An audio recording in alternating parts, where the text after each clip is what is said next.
北约秘书长有史以来首次访问加拿大北极地区，加方投资400亿改造升级北美司令部，想要开辟中美俄3国新战场。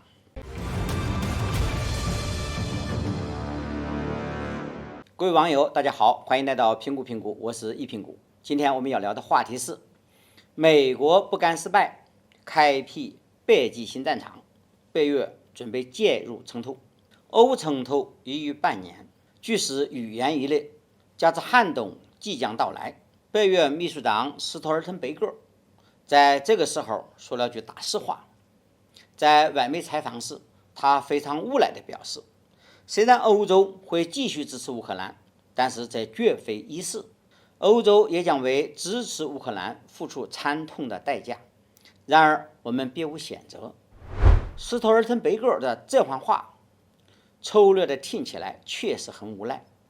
欧洲在被美国彻底拉入乌克兰泥潭之后，就再也爬不起来了。现在的欧洲啊，即使心知肚明这个冬天很难熬，也得硬着头皮继续对抗俄罗斯。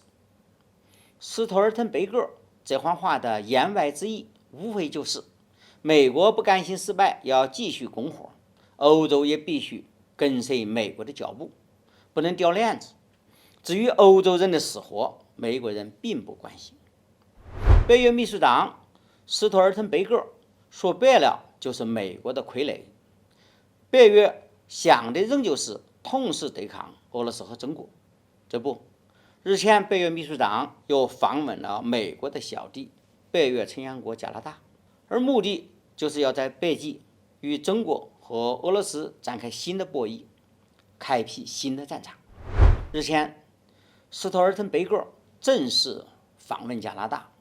并在加拿大总理特鲁多的陪同下，来到了加拿大北极的鲁拉乌特地区。这也是有史以来北约秘书长首次访问加拿大北极地区。而鲁拉乌特地区有个非常重要的军事机构——北美防空司令部，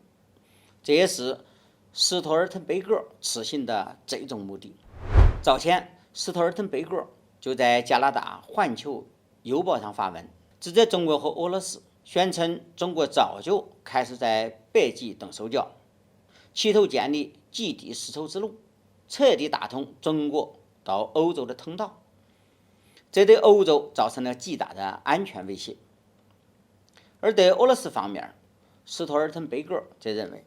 北极是俄罗斯发射导弹和部署轰炸机通往美国本土的最短路径，这足以让人忌惮。所以北极具有非常重要的战略地位。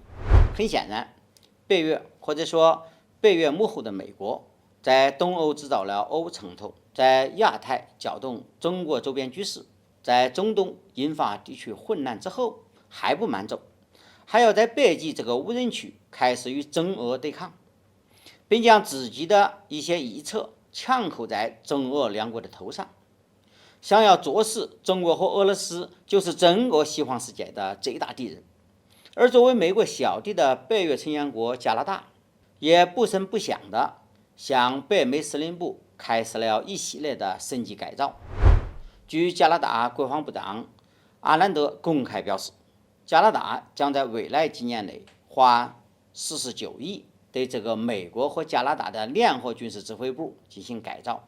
而未来的20年，加拿大预计并承诺总投资将达到400亿。这背后如果说没有美国的指示，那是不可能的。可以说，美国正在全球部署一系列的对华对俄战略，为的就是某一天跟中国和俄罗斯打一场波及全球的战争。美国的狼子野心昭然若揭。虽然中国红心不结盟政策，但是美国真的要把事情做绝，真的到了冲突爆发之际，